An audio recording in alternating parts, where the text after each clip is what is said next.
opposition party. Thank you, Honourable Member, for that.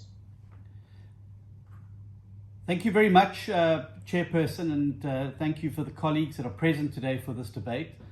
South Africa has been plunged into darkness and despair, and as Eskom collapses under the weight of organised corruption, our economy is being starved of the electricity it needs to operate. As the economy collapses, so do the lives and livelihoods of 60 million South Africans. So, fellow members of Parliament, we are gathered here today because I've tabled a motion to establish an ad hoc committee to investigate allegations of systematic sabotage and looting at Eskom. As the elected representatives of the people of South Africa, our role today is to debate the need for this thorough inquiry into organised corruption at Eskom and then to vote on it at a later stage. The fact is, Eskom will never be fixed until we know who and what is breaking it. And the fact is that only a parliamentary inquiry can give a proper platform and protection to those innocent people who know what has happened at Eskom and have been threatened and subdued into silence by the connected syndicates that extend right into the upper reaches of government. Those with information must not be assassinated like Babita Deokaran or poisoned like Andre de Ruyter. They need the full protection of a parliamentary inquiry if we are to ever establish the truth. And given the Andre de Ruyter poisoning, there's clearly a determined effort to stop the truth from coming out. And colleagues, make no mistake, these allegations are serious. They are made in intelligence reports containing detailed information gathered by private investigators.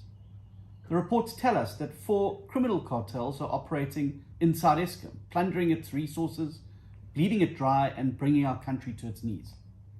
These 4 criminal groups steal billions of rands by controlling Eskom's procurement processes.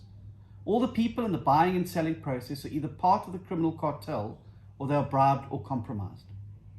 These cartels break Eskom infrastructure on purpose so that they can then profit from all the work and parts needed to fix them again. This is why Eskom pays 238,000 Rand for a wooden-handled mop, 80,000 Rand each for knee guards worth 320 Rand, 58 Rand for a roll of toilet paper, and 56 Rand for a bottle of milk. But that's small change compared to how much Eskom is overpaying for coal.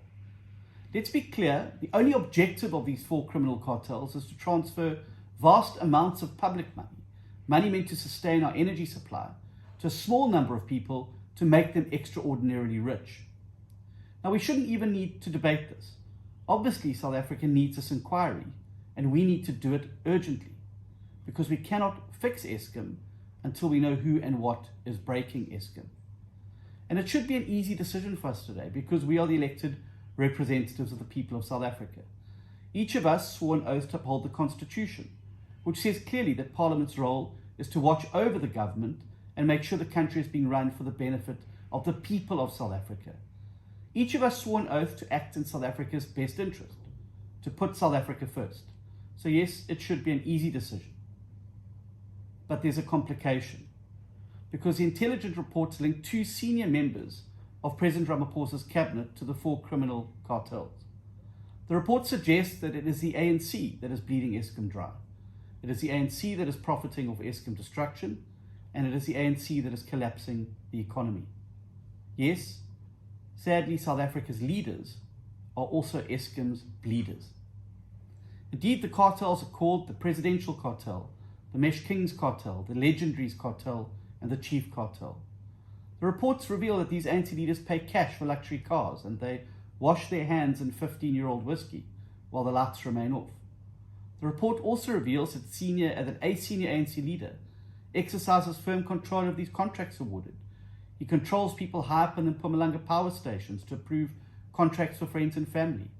He controls senior officials in Mpumalanga, such as police and traffic police chiefs and city councillors. Information suggests that contract beneficiaries pay him kickbacks for tenders awarded to his influence, and that this money is shoved into Jojo tanks on his private property. These are serious allegations, and they reach right up to the top and into the heart of government. Yet again, the ANC finds itself as accused number 1. So Parliament has an opportunity today to restore its image in the wake of the devastating findings of the Zondo Commission into its own failings during state capture. It has a chance to redeem itself from the shame of the Nkanda debacle, and it has a chance to return Parliament to its rightful place as the arena of executive accountability.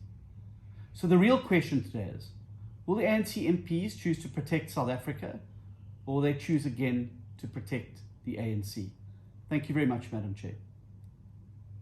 Thank you, Honourable Member. Honourable Members, now I recognize Honourable M.G. Mashau.